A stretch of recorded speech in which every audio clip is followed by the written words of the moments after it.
Hey everyone, I am here with Justin Lewington. If you have been listening to the podcast, you should remember him from our very first Fresh Pots episode. Fresh Pots! Fresh Pots! We are having a nice quarantine talk and interview. We spent a few minutes gushing about games. I am nerding out like a lunatic playing Final Fantasy VII Remake, and every 5 minutes I am literally hitting pause or just stopping and gushing at like a small, minute detail. Just being like, oh, they did that? That's nice. Oh, that's really nice. I can actually see what it is now because it's not just pixels. Oh, dude, it's Midgar. Like the slums is so flushed out. I spent 3 hours just doing all the side missions before you start initiating everything at the bar that Barrett and Tifa work at and hold everything from. I'm just like, oh, cool. There's side missions. Let's explore. Wow. Wow. Man, it's really going to suck when you all die when the plate falls on you. That's going to really suck. And I'm going to really feel it this time. How poignant. It's going to suck when we all die when the plague falls upon us. Oh, but it's beautiful. If any of you are have been Final Fantasy fans, even if you haven't played 7, go play this game. If you want to, maybe go play the old one first and then play the new one because you'll gush and nerd out as much as me. But Justin, how have you been? I'm not going to sit here and talk about games Final Fantasy all day. How have you been? I've been, okay, working lots. Since we're building a solar farm, we got deemed as essential. Hey, solar energy. So that's an essential. We'll need that when nothing else can happen and all we can do is take in energy from the sun rays. Yeah, sun and wind. Yep. We don't have enough water in this part of the world to do hydro. No, it is way too arid here. Way too arid. Although we've been getting a weird amount of snow. Like every morning I wake up and be like, why? Like it's going to be gone in 3 hours, but why? Why did this? No, it's April.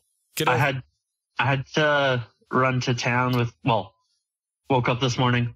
Adria, my daughter, was saying she wanted pizza. And since I only get to see her every other weekend for 4 days, I was like, yes, we will go get pizza. And that was a mistake. The roads were horrible. Oh, because it wasn't ice. It was like slush patches. So it'd be like, fine. Oh shit, there's the ditch. Oh, damn. Well, at least you guys got safe. And did you get your pizza? Yeah. And it was delicious. Well, then there you go. Victory. It's a victory right there. So before this wonderful, I guess, and I don't mean wonderful as in woohoo, but I mean, for a lot of people that are stuck at home, it's a very good opportunity for them to work on a skill. And in that case, extra time is always nice to have. But before all of this really fucked up and messed up shit started happening with the pandemic, what were you really up to and what were you doing? Because I think last time we really talked was the show in October. Like we had a few encounters here and there, but that was the last time we really got to hang out and chill and talk. Yeah. Well, at that point, I was not doing anything musical. I was taking a bit of a break. Mm-hmm. I was a little bit burnt out, but once the pandemic happened, I was starting 2 bands, both of which are not being talked about as far as names and stuff go. But one is going to make people that have been following my musical career in Southern Alberta excited, I think. I think I know which one you're talking about too. I may have heard a few things. I won't say anything, but if it's what I think, a few rumblings. If it's what I think it is, in which case, yes. That's yes. Yes. Yeah, and then the other one's kind of like a thing with some people that are fresh to the music scene, plus Kyle, because in Lethbridge I don't do a band if Kyle's not involved. No, you can't. He's the only he's the only drummer I know in Lethbridge that will play to a click track live. So that's a rare drummer to find. That's a nice drummer to have. Like if you can play without a click, that's great. But a lot of drummers, their sense of tempo consistency is a little out of whack. Yeah. Just a little out of whack. Yeah, and I forced him to learn how to play to a click in bodies. So Well, shit. Because he didn't even know what a click track was when I brought it up when we were in bodies. He's like, "What's that?" He's like a metronome. He's like, "What's that?" I was like, "Oh shit!" And so it begins. I was like, "So we're gonna get you to do this," and now he won't even he won't even sit down at his kit if he can't get his metronome. Like if his phone's dead, he doesn't have his metronome. Oh shit! Really? That's wow. How far? Like even if he just like far enough that Sterling, who I would argue is one of the best drummers in Western Canada, told me when we played those Shadows shows, told me how lucky I was to have a good drummer. And I was like, if you had played with us 6 months ago, you'd be like, he's average. He's passable. It's amazing what just tightening up to a click can really do to just your tightness as a band. Yeah. It's absolutely amazing.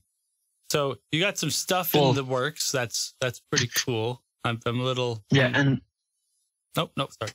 And then I'd been perpetually talking about doing like a sad boy emo trap, me just singing over beats project, but could never find the time.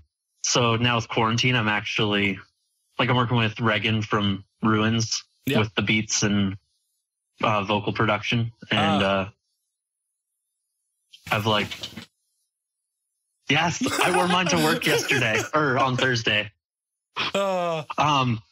Super funny offshoot story about that, about good old fucking Smash. Fucking Smash. I work with a guy that used to fuck you. I'm just gonna hold my phone. Yeah, do whatever what works. I'm done. I'd rather hold my phone. Oh, where'd you go? Where'd the video go? You turned it off. There you go. There it goes. Hey. So I work with a guy that used to he's from Edmonton, used to be a power lifter. Yep. And the day after I got that shirt from Regan, I wore it to work, and he was like, "Why the fuck do you have his face on a shirt?"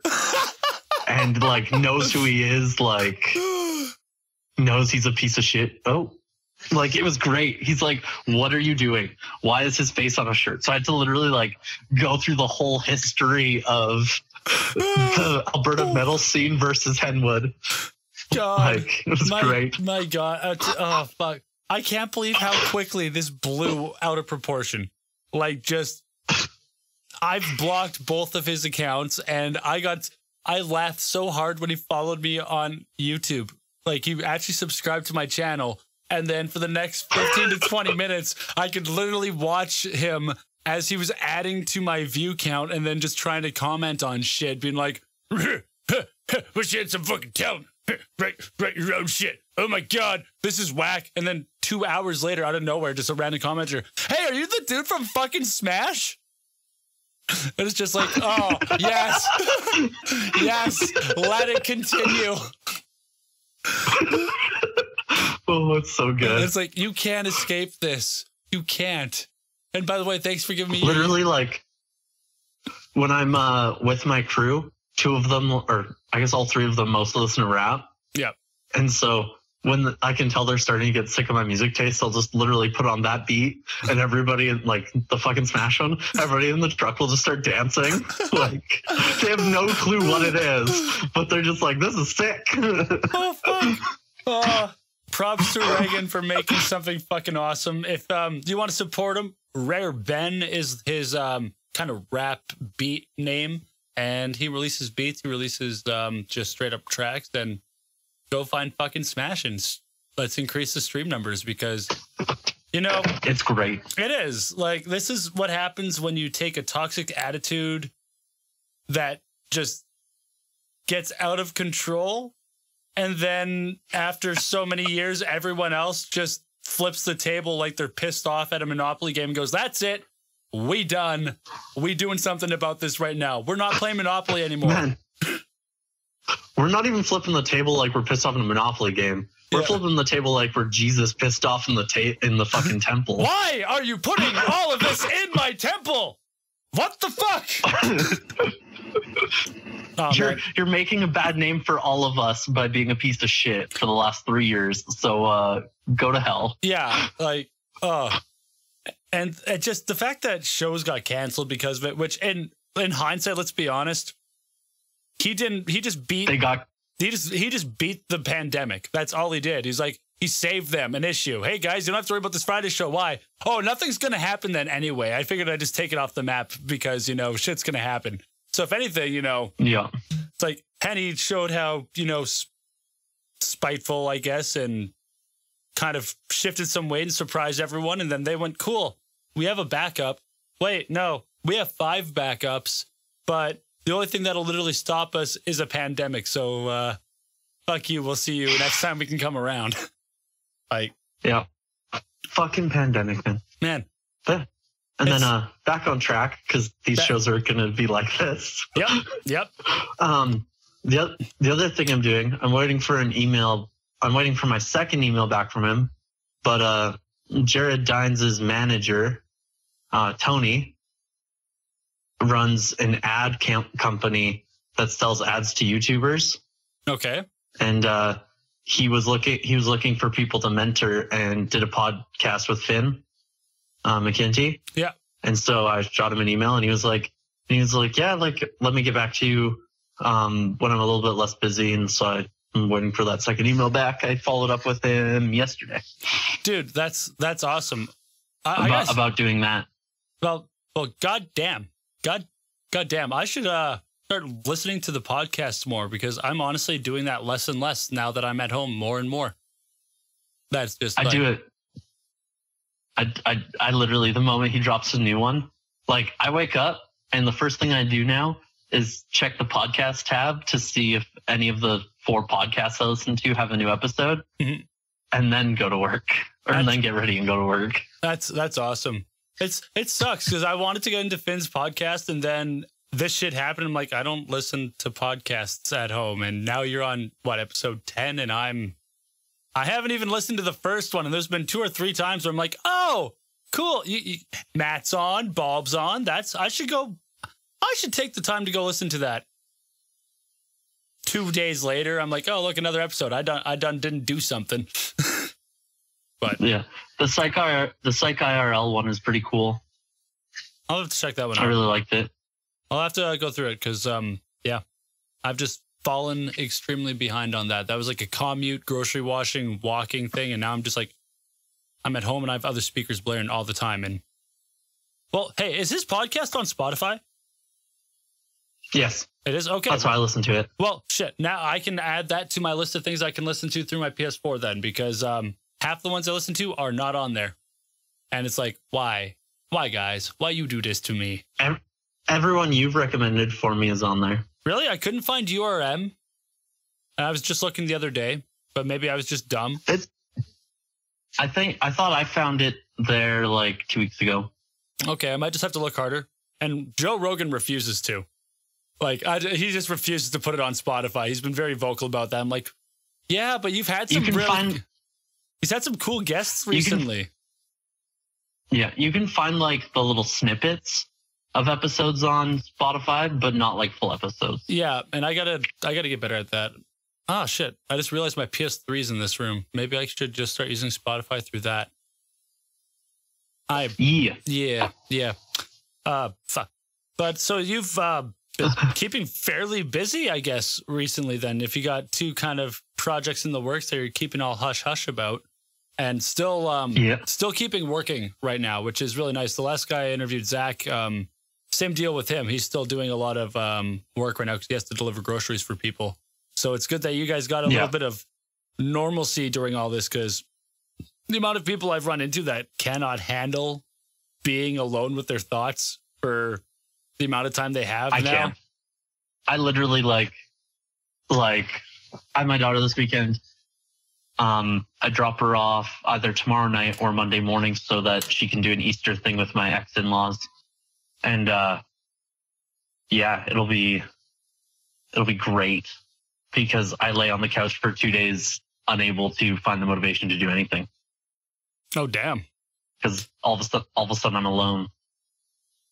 Well, see, I'm not truly alone. I have my cats. I've done a lot of cover stuff, and I still got a lot of work that I'm building up through that. But I don't mind this kind of, I guess, living environment, though I've kind of been doing this off and on for several years now, just been like, I stay in my hole.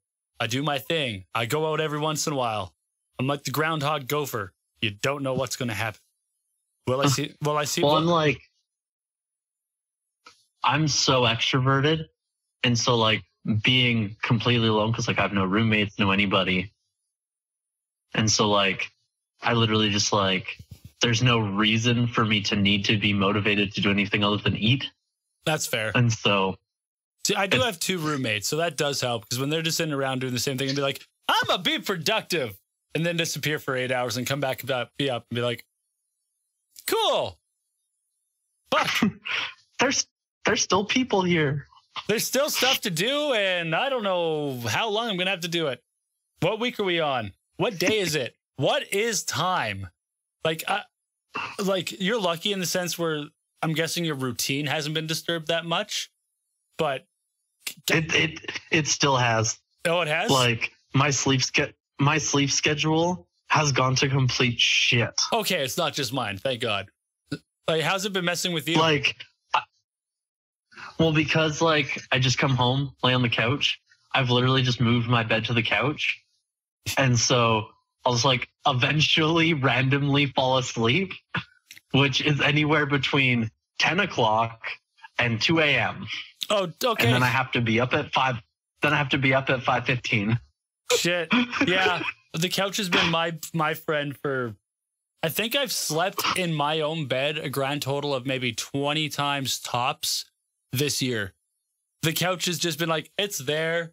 There's you.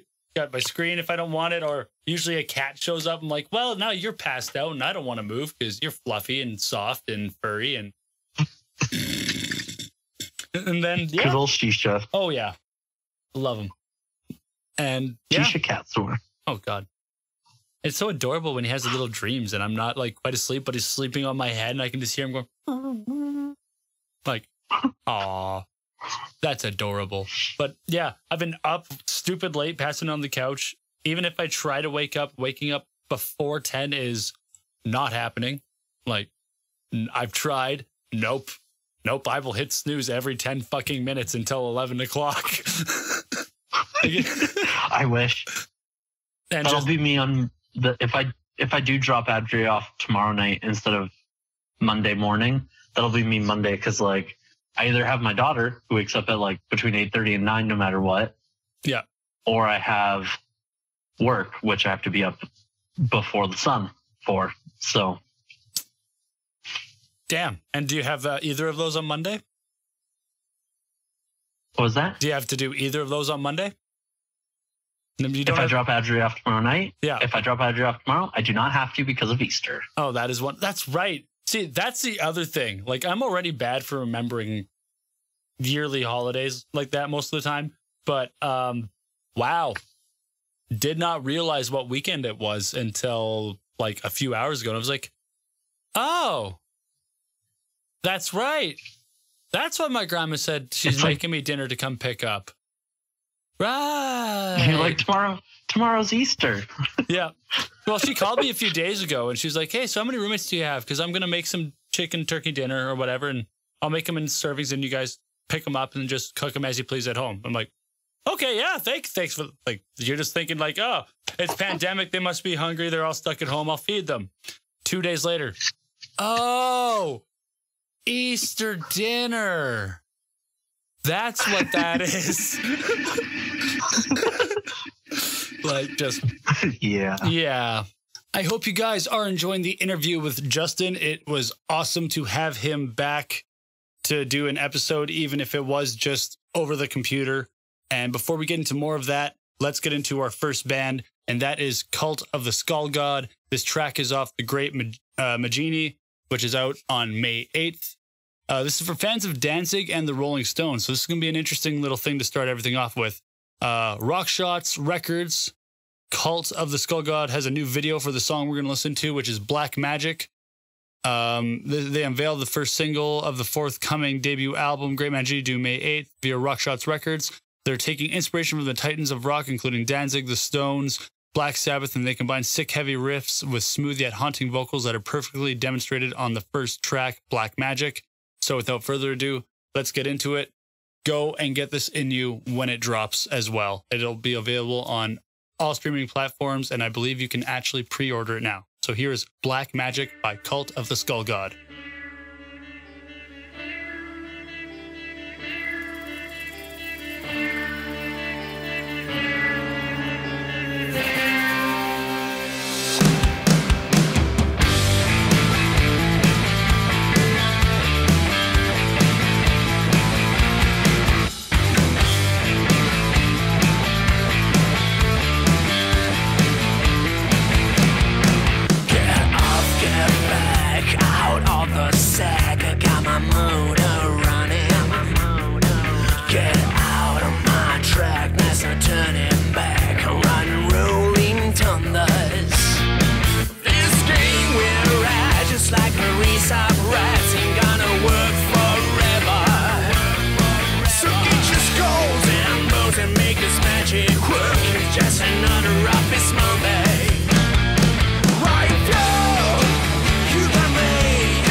So, out of everything that we like, you've noticed this, obviously, the whole, there are no shows happening. A bunch of bands are doing either live stream stuff, or I find hibernating and trying to refigure stuff out for when things find some air of normalcy.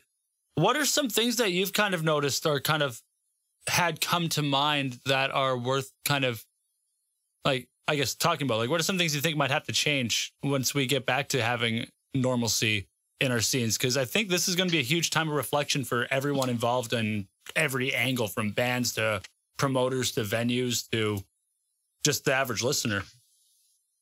So I listened to, I think it was on Shane Told's podcast, Lead Singer Syndrome, where they talked about how, like, oh, no. It was on Craig Reynolds, the drummer for Straight from the Paths. There we go. He was talking with Andy from Every Time I Die. And they were talking about how, like, the big problem we're going to face when things do come back to normal is you're going to have fall-winter tours that are also scheduled with rescheduled spring summer tours. Yep. And so you're going to have tours on top of tours on top of tours. And so I think one thing we need to do as promoters and stuff is be mindful of how frequently we're scheduling shows, because the first couple back, if you're doing like 6 a week, you're going to see this huge turnout because everybody's going to be like me and be show hungry and just want to go and punch their best friend in the face. Yep. But if we schedule them too much, because like there's a very real possibility that we'll have the opportunity to schedule shows 7 days a week for like 2 or 3 months because of rescheduled tours. And if we do that, people are going to get burnt out and we're going to get low turnouts.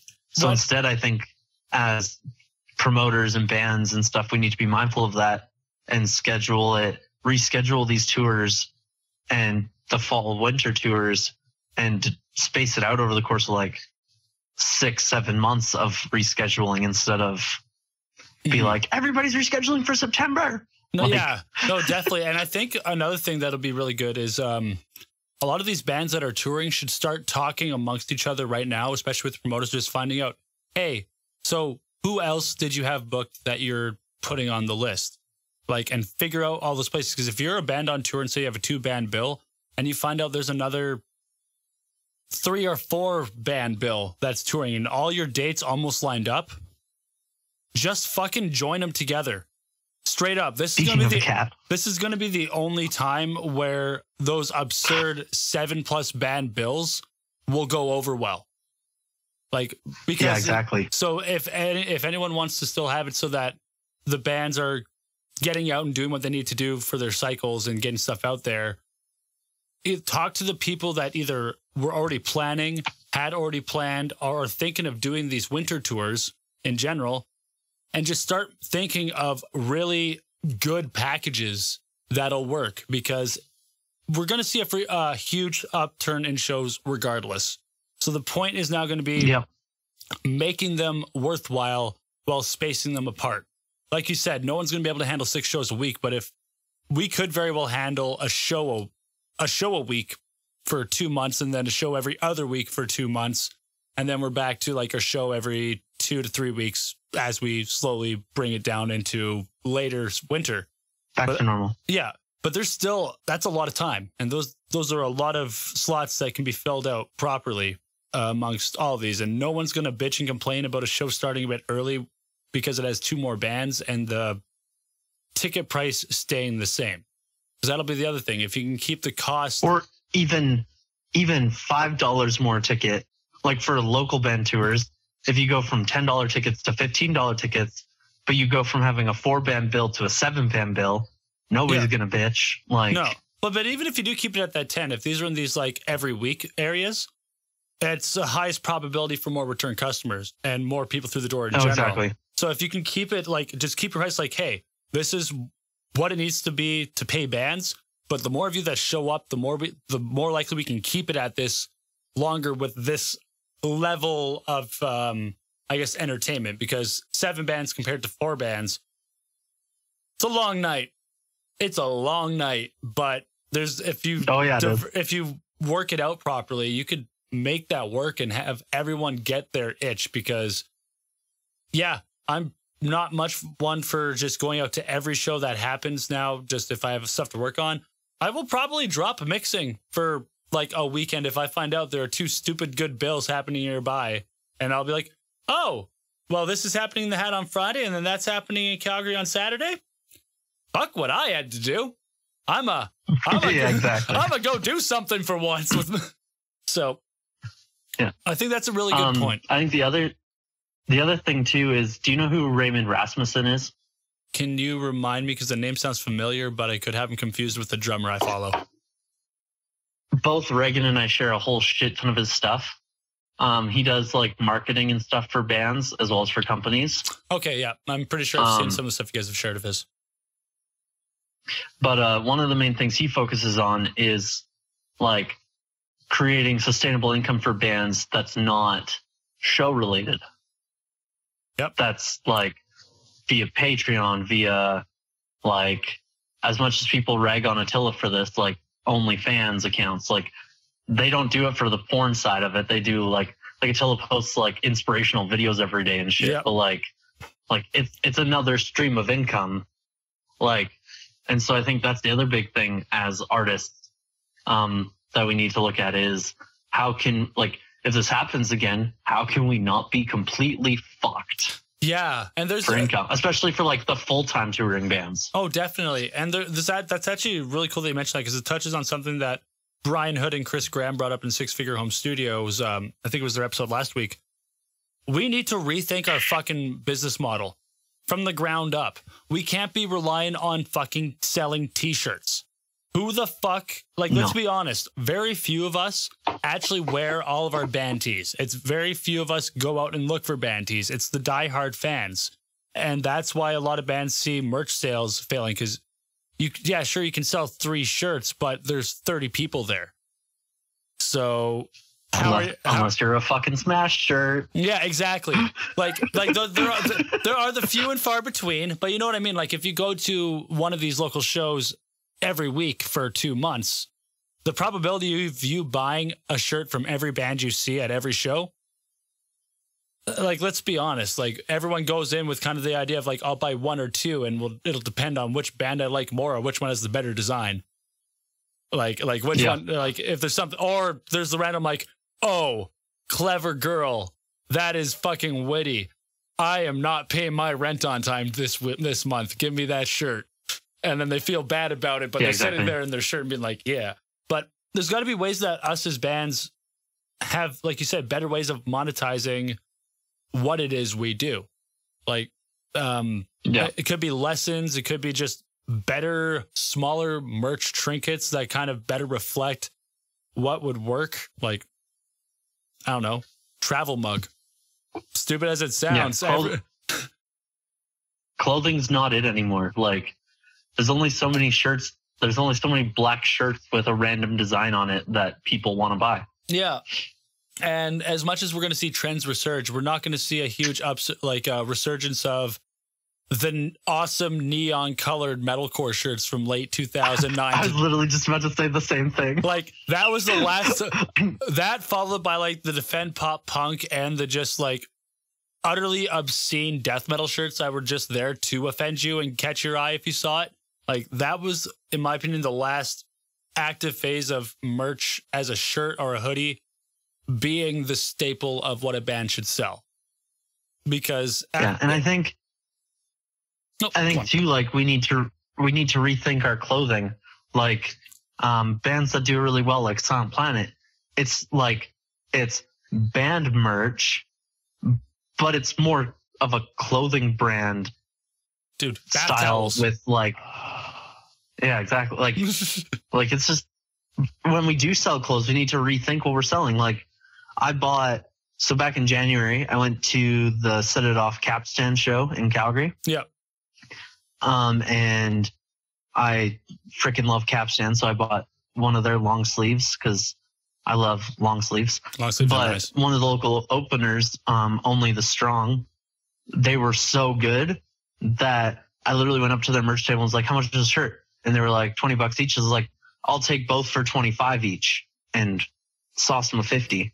Nice. Because I was like, you guys were so good. And they were like, and then then I actually looked at the shirts because, like, I just wanted to support the band. I didn't give a fuck what was on the shirt. Yeah. And one of them is this like really freaking nice, like mint green with like a really like nice design on it. Like, it doesn't look like a band shirt. That's cool. Like, it's appropriate for me. It's appropriate for me to wear everywhere. Whereas like band merch, such as my Shark Infested Daughters long sleeve that I'm wearing, there's certain environments that it's not entirely appropriate to wear it to. No, I mean, I don't care and I wear it there anyways, but like, but most people won't. Like, those, you and I would be like, we don't give a fuck. We'll just wear what we wear. But some people would be like, well, maybe I should say your God is a fucking cunt shirt out to church today. Whereas I would be the guy who'd be like, I'd be like, well, I mean, if it stirs up a conversation, hey guy. Well, and take it even like a string less offensive. Like, Yeah. I grew up Mormon, so I have a ton of Mormon family. Like, for the most part, I'm not going to wear my fucking Smash shirt to like family events. Nope. I don't want to have that conversation with my grandmother. Like, That's why I have my Without Mercy Christmas sweater. So, you know, it just says FPM on it. Doesn't say fuck pussy metal, but it looks like a nice festive shirt. And I'm like, yeah, I can get away with wearing that. And no one asks what the acronym stands for, because I'll probably just say what it actually stands for and be like, you shouldn't have asked. You didn't want to know.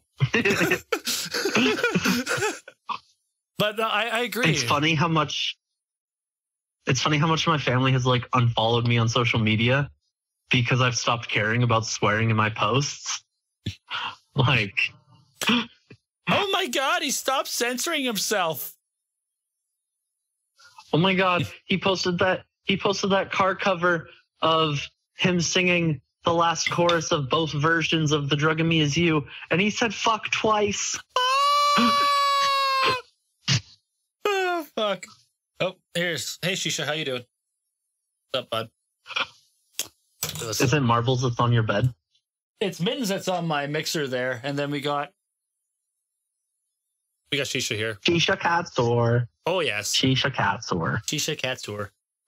But I agree. Like, and it's interesting how, like, there's such of what's the word I'm looking for? There's a diverse way that people can look at merchandising now. Like lighters, I still think is one of the best things you can do, especially in the age of legal weed. Like, yeah, like grinders, lighters. Yeah, dude, buy a bunch of fucking zigzags, then get your band like logo on a sticker and paste it over top of them and resell them. Add 50. Yeah, exactly. Like there's a bunch of ways. Thinking of things that people use and just have on them, but don't actually constantly display out there. Like the amount of time someone's handed me a cool lighter and then I've looked at it and been like, oh shit, son, that's actually a pretty cool Megadeth lighter. When did they start making these? That's fire.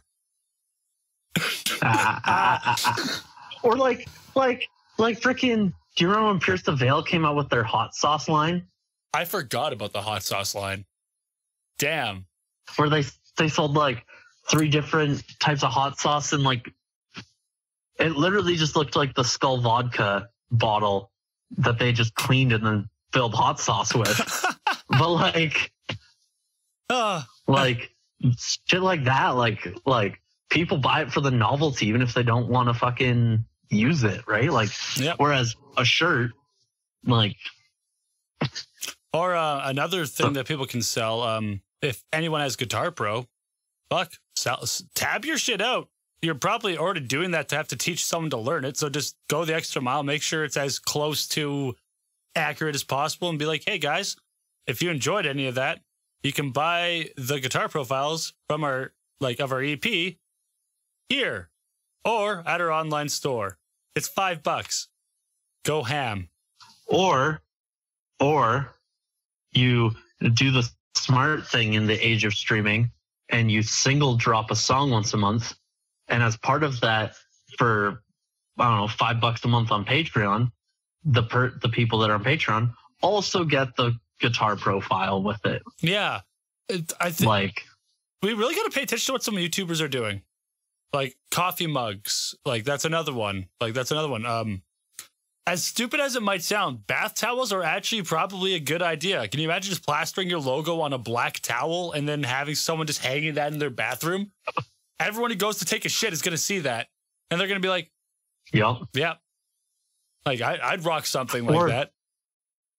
Take the crazy Christmas sweater idea and just put it on a fucking bath towel. Like, obviously not Christmas themed, but like, just do like something fucking crazy.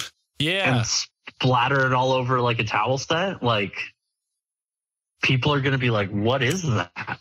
Man, it is always good talking to Justin, and we are going to get back to our conversation right away. But first, we have to get into band number 2 of the, episode. So we are going to get into a track by Backstabber. It is off the Conspiracy Theorist album, which came out on February 15th. And this is actually going to be the first single that came out, called My Disclosure. This is for fans of Cataclysm, Hypocrisy, Decapitated, Decide? Yeah. And At the Gates.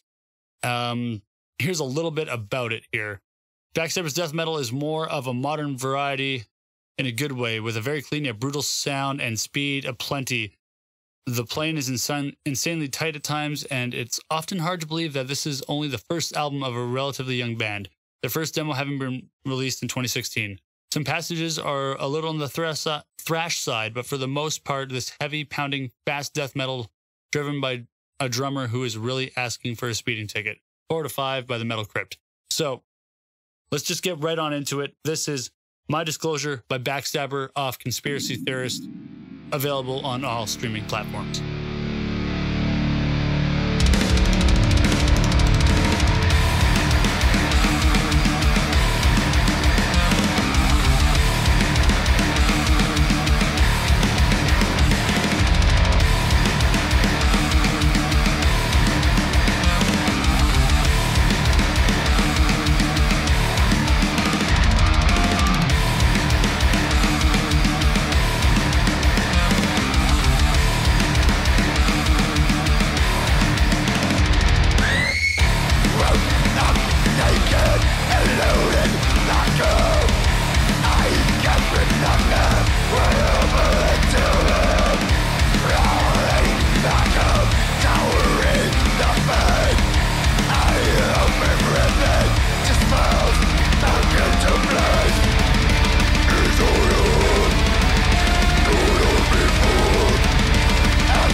Okay, now this might seem a little ridiculous, but what if a band went out of their way and they only made like 10 or 15 of these because it would be time consuming as fuck, but your own personal board game, like your own band novelty board game. Like if you have a gimmick or you have certain shit that you constantly talk about, just be like, hey guys, let's just make our own version of Candyland quickly. Why?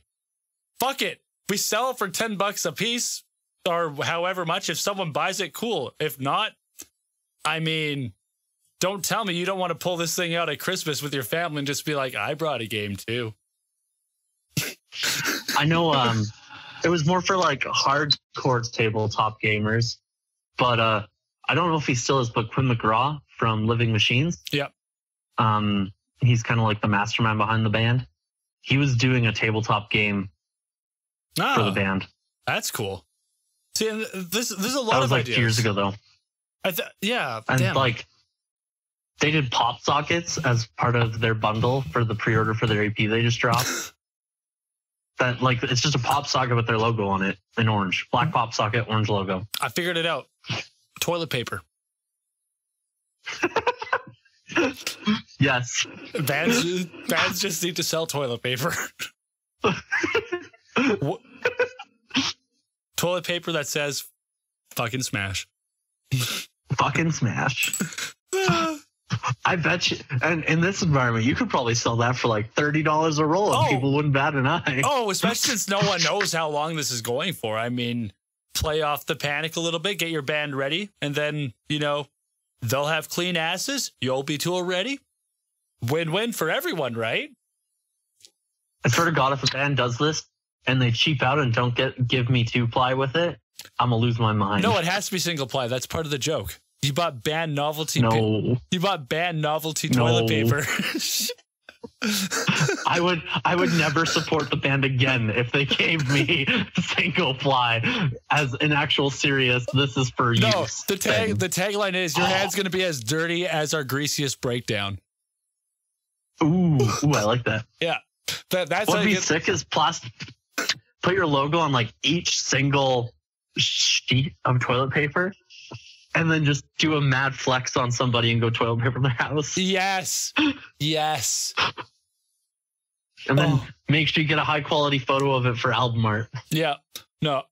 It'd be funny if you just had two bands do the kind of Soul Work in Flames thing where they both do a video of them TPing the other band's house with their shit and just drop them on the same day and they're like, oh. Well played, good sir. Well played. Oh man. Or like one of the things bands need to do is content. Like we're all stuck at home. I know so many people that are writing and they say they're writing. Whip out your fucking phone. Get shit done. And just get shit done. Like I don't know if you listen to Bring Me, but have you seen what they're doing right now? No, I haven't. What are they doing? I heard they might remake the Screams. There's gutturals. He did full-blown gutturals. Shit. What? No. Mr. Sempiternal dropped gutturals. Yeah, like fucking Count Your Blessings era gutturals. Never thought that would happen. Never thought we'd get that again. I thought we were well past that. Damn. Shit. I thought we were well past having anything heavier than the Breakdown and Ludens, let alone like. Honestly, I thought they were going to go the way of Linkin Park and just hold on to that, like just kind of keep going that route and just flip everyone else in the metal scene off as they went away, being like, "You can keep bitching, do it, bye." Well, at the end of December, they said like they're not going to be doing a full-length album again. That's right. They're doing like singles or like little track EPs, right? Yeah. And so literally that week they dropped their first EP of this new era of Bringing the Horizon. And it's literally just a lo-fi hip hop EP. Yes.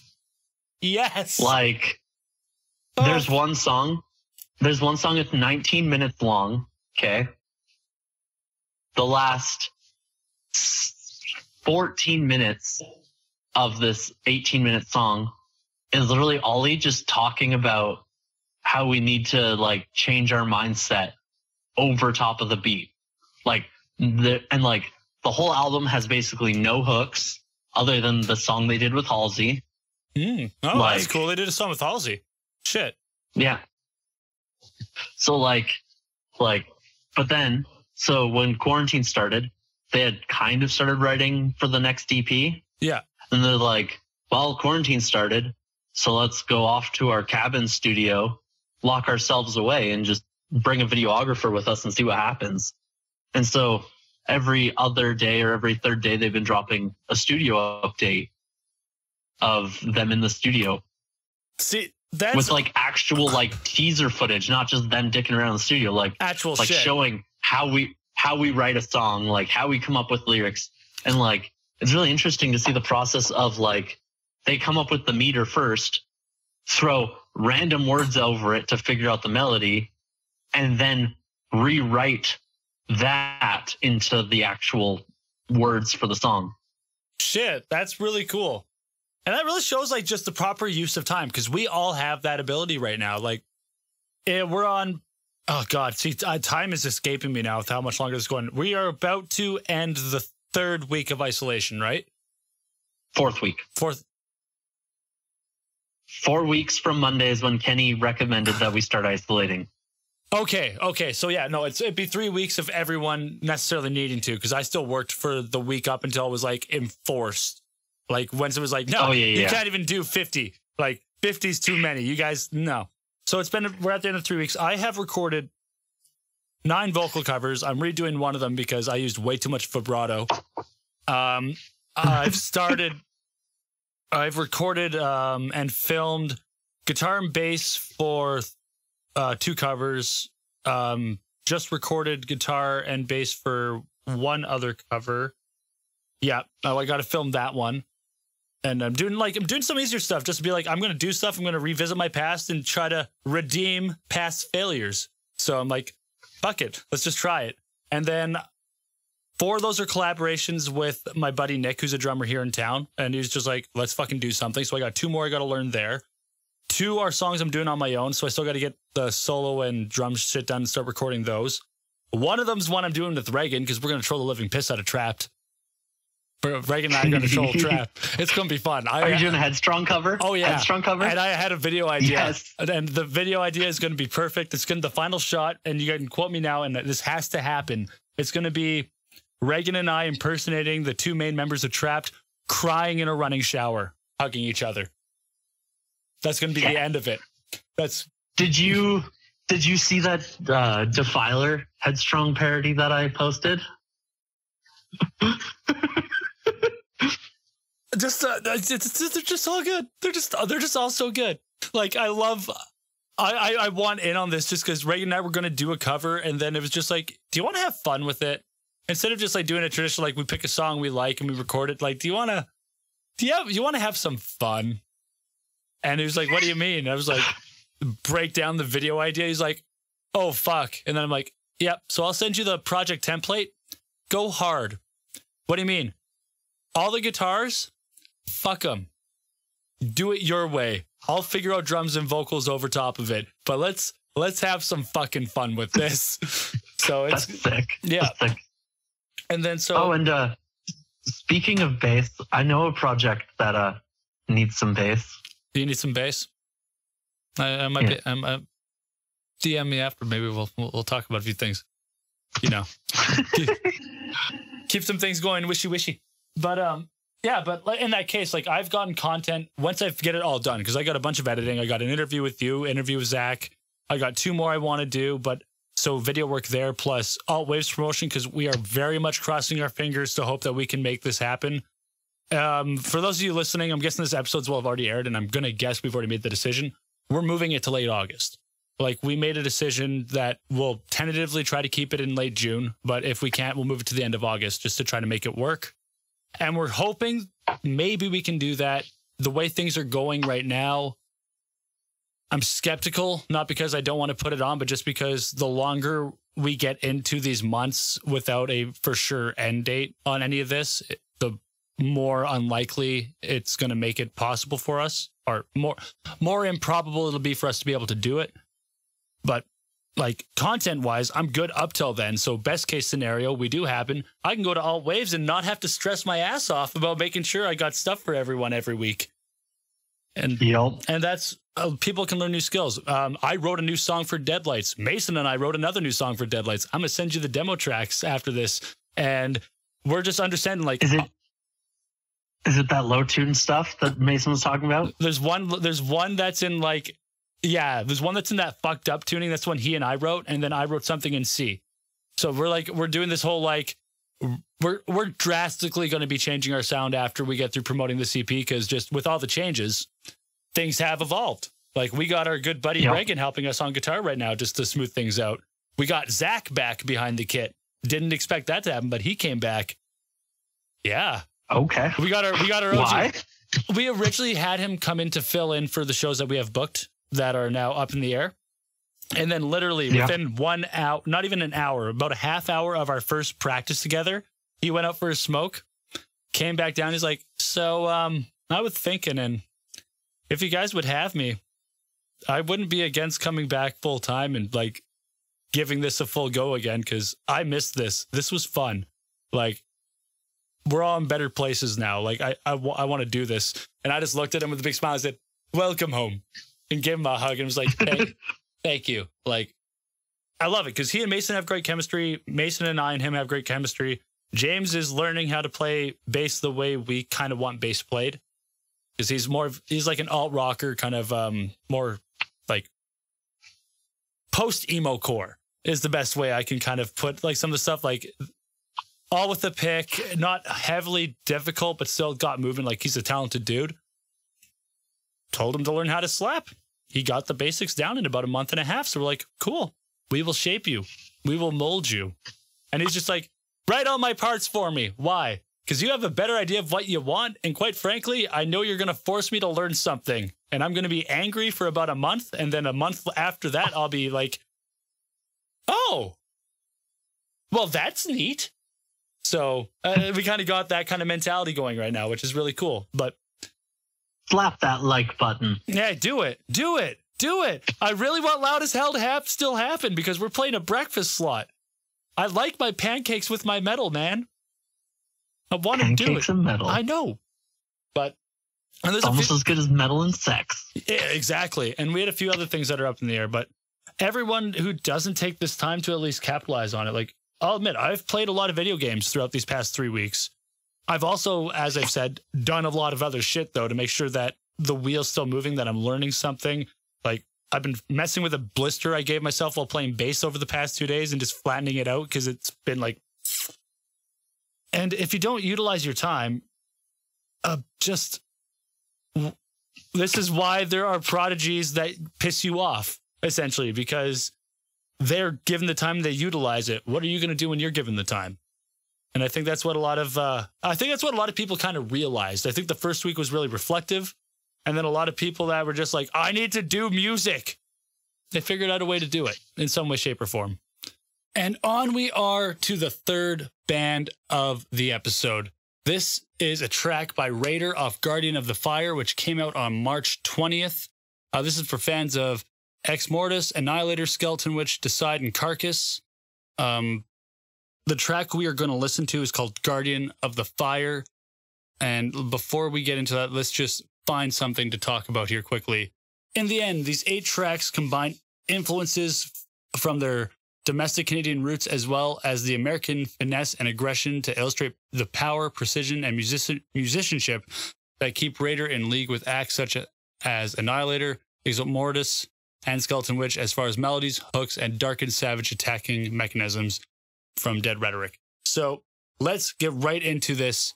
This track is called Guardian of the Fire, off the album of the same name.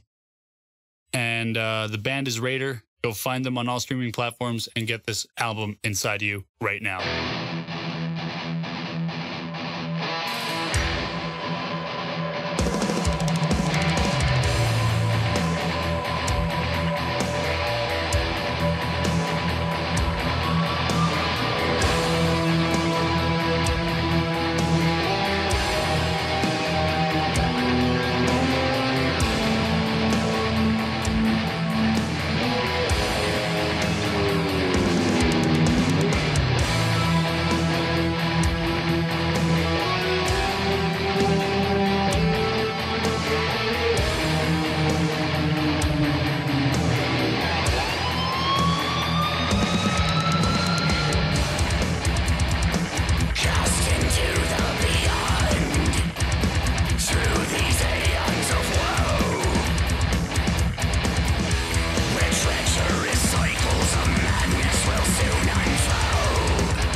Oh, music question for you that's mildly off topic.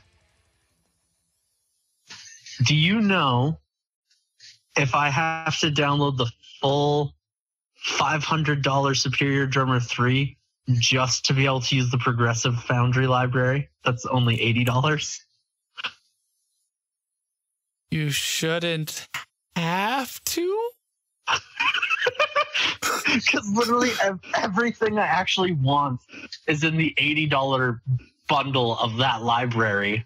Oh. And, but the actual full software is like $500. So it's like, do I want to download? I mean, you could just grab Contact and either Get Good Drums or some other nice, cool drum libraries. I can't figure out routing for Get Good for the fucking life of me. You know, do you do your stuff on a laptop or a PC? Laptop. Well, if you ever find your way down to my neck of the woods, ever come to say hi, visit me. Mean Sunday? Either Sunday or Monday. Well then, bring your laptop. Okay. And we'll go over some stuff and I'll help you out. Because it's confusing at first, but once you get it figured out, because it was a headache for me, but I saved it as a template after. So now whenever I load it, it's all good, man. Sick. Yeah. So it's really good that we decided to just do this as a phone call. My laptop is currently installing update 43 of 148. For those of you that don't know, originally we were going to have this so that Justin was recording similar to how I am right now with a mic for the capture and then webcam across. And we found out his laptop is, well, it's a bit older than most would think.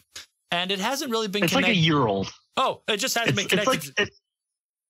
It just has never once been updated ever in the last year. Okay, so it just acts like an old laptop being like, what do you mean I have all these things I have to install?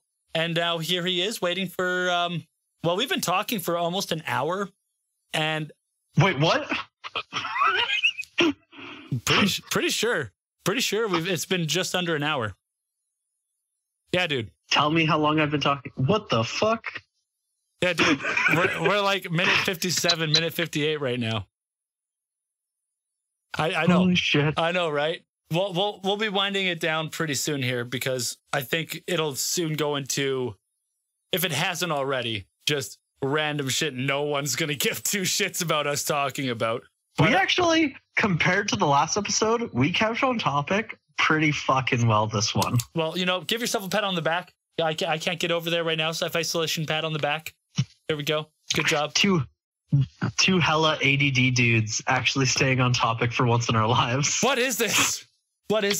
So what are the two things you are most looking forward to once this all comes to pass? The revolution first. That's only half a joke. For people that don't know me, which is the vast majority of these listeners, I am an anarchist at heart. So like I'm seeing people slowly come to my side of politics as this is happening. Some and it's making me very excited. Want to watch the world burn. me, very much so. Burn the government down. We don't need it. Okay, we're not. That could be a tangent I could go on for the next hour that nobody would care about. Yeah. So we'll save that for the random political podcast we start in the next year after a while, and just being like, okay, cool, we're doing it. But yeah. Okay, no. So the two things I'm looking forward to the most are Misery Signals and Neck of the Woods in Calgary. Ooh. It's a very specific one, yep. But I'm very much so looking forward to that. Next is being able to go record in a Kelowna with Jordan Chase. Oh, nice! For one of my projects, dude. That's awesome. That'll be tight. We already have our deposit paid, but we had to reschedule our time because of this. He was like, let's tentatively reschedule. That is I was fair. like, that's good. That is very fair. I was like, that's good. Music isn't happening as fast as I was hoping it was happening. So, no, that makes a lot of sense. So excited to go see a show and then excited to go record an album or a few songs. Yep. That's awesome. That's hopefully 6 songs. Nice. That'll be a solid amount. I think I am excited just for shows again. Like I miss them. Like I was already missing playing them, but now just I miss them in general. Like this is like watching as more and more getting canceled. It's just like oof after oof after oof. And aside from that, just I'm excited for just getting more stuff musically done. I had someone help me out with some re-editing for an EP that I was recording with the band that's kind of it's on the back burner because we're re-recording vocals because I got a new vocalist and then quarantine and pandemic. So it was like, cool, we'll get to that whenever that happens. But whenever it happens. But I had someone help me out with just kind of re-editing the guitar and bass just because I personally didn't like the job I did. I was like, this works. Like, it doesn't not work, but I'm pretty sure... I wonder if anyone can make it, like, better. And I still have yet to review those tracks, but if I'm hoping they turned out better. And I'm just going to be stoked to be able to start getting stuff out again. Whether it's with my band, with other bands, other shit. Actually going out and talking to people instead of being behind a keyboard, because I'll be honest, I hate social media. I have never enjoyed it ever since I tried getting into it back in the MySpace era. It's just always felt very foreign to me. Like this, I like this. Yeah. This being able to actually talk and see you and communicate and hear you. But I'm horrid at figuring out social media past the point where I just feel completely... I feel like a foreigner in my own country when I go online. And I'm like... What are these words? How do you speak? I literally, like, every time I log into social media, as much as I shit post, I'll like go in, scroll, and be for like 3 or 4 minutes and be like, I just need to fucking delete this. Like, this is a waste of time.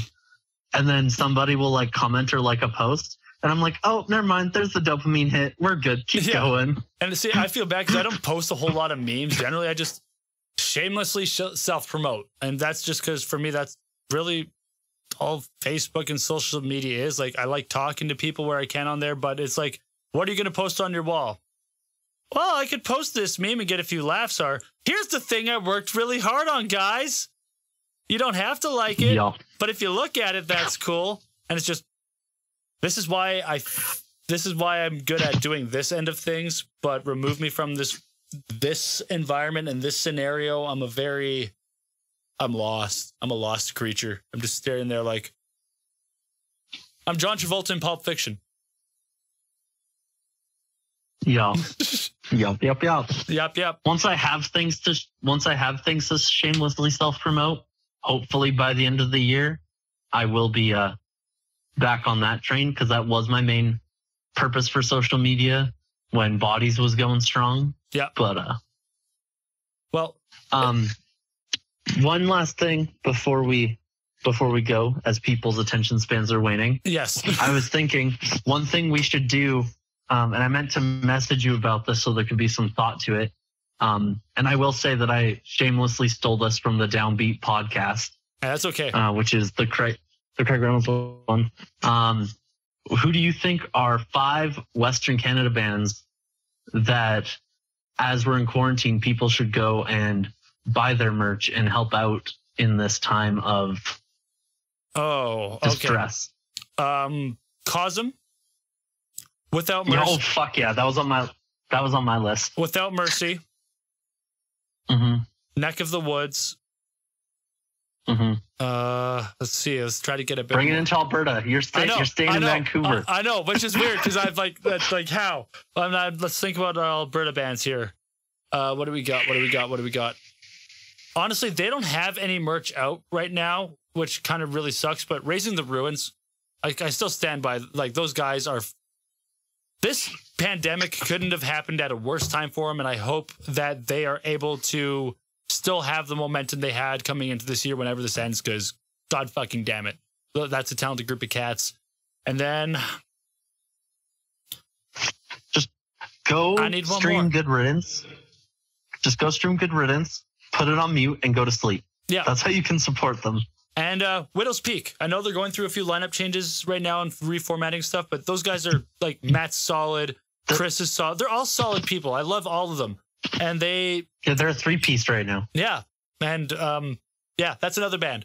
So Neck of the Woods, Without Mercy, Cosm, Raising the Ruins, and I literally just said it, Widow's Peak. Almost lost it. What about you?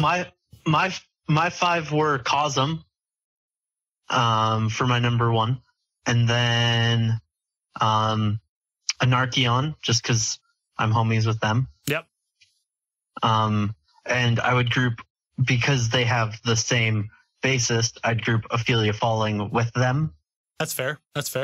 Just because same bassist. But then for Alberta, Only the Strong from Calgary. They're super sick easycore. Yep. And then With Conviction from Edmonton. Yes. Oh man, listening to their new shit. I was like, fuck. Like they're one of the bands we have. Yeah, that new single was so good. They're one of the bands we have for Alt Waves. A little spoiler for those of you that listen and pay attention to everything. But they're one of the bands that was really stoked to bring to Medicine Hat for Alt Waves, and they were really stoked to come down. So it's like, damn, they're tasty. They're tasty. So you have with Conviction, Only the Strong, Cosm, Anarcheon. And then my last one was Raising the Ruins, despite the lack of merch. Yeah. That's why I was like, just go stream their single, even if your phone's on mute. Like, if you get 4 people streaming that single for 8 hours, and it's like a 5-minute song. Yeah. You're going to get them, like, 3 people can get them like 1,000 plays in a night. I'm going to give an honorable mention to Juliet Ruin as well. Yeah. They're also super good. Yeah. and my honorable mention was going to be Revanchist or Revanchist or however the fuck you say it. They're solid dudes. They're solid. They're a solid band. They're definitely just because I gotta represent Lethbridge. Yeah, in some way, shape, or form, right? Yeah. Awesome. Well, stay on the line. We'll talk a bit more after. But in regards to everyone listening to this episode, thank you all for paying attention to our ranting. Fresh pots. Our fresh pots. Fresh pots. Hope you guys have enjoyed yourself. Justin, thank you for being a part of this.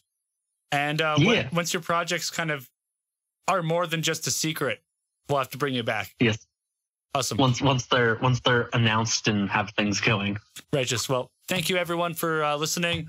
Go and share with your friends. Go to our Facebook group, Concrete Wasteland, and we have a little forum there. Let us know what your takeaways were from this. If you have any questions for Justin or myself, throw them in there.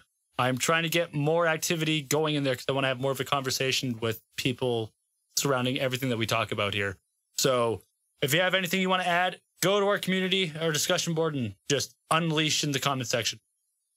And with that, it is always a blast talking to Justin. I hope you guys enjoyed the conversation. If there's anything you want to add to what we said today or anything you want to ask, please feel free to go to the community on Facebook, Concrete Wasteland Podcast. We have a little community. You are free to post anything you want in there in regards to questions or topics that either you want to discuss on here or you want us to discuss in there with you. I'll reply. Justin will reply if you tag him. Like, well, let's have a talk. But to end things off, we're going to listen to Axminister. This track is off the album The Crucible of the Sin, which came out in May of 2018. It's for fans of Megadeth, Iron Maiden, Manowar, and Slayer. The Crucible of Sin is a great thrash traditional heavy metal album showing strong influences from Maiden, Megadeth, Slayer, and Metallica to full effect from Hellbound. An exciting piece of thrash metal. It has a unique touch to it that allows the EP to be memorable, whilst the guitars make it very enjoyable. Noisier UK. So we are going to listen to The Succubus and The Crucible of the Sin by Axminister off The Crucible of the Sin. Go ahead, find it on all streaming platforms after you're done here, and we'll see you next time. Take care.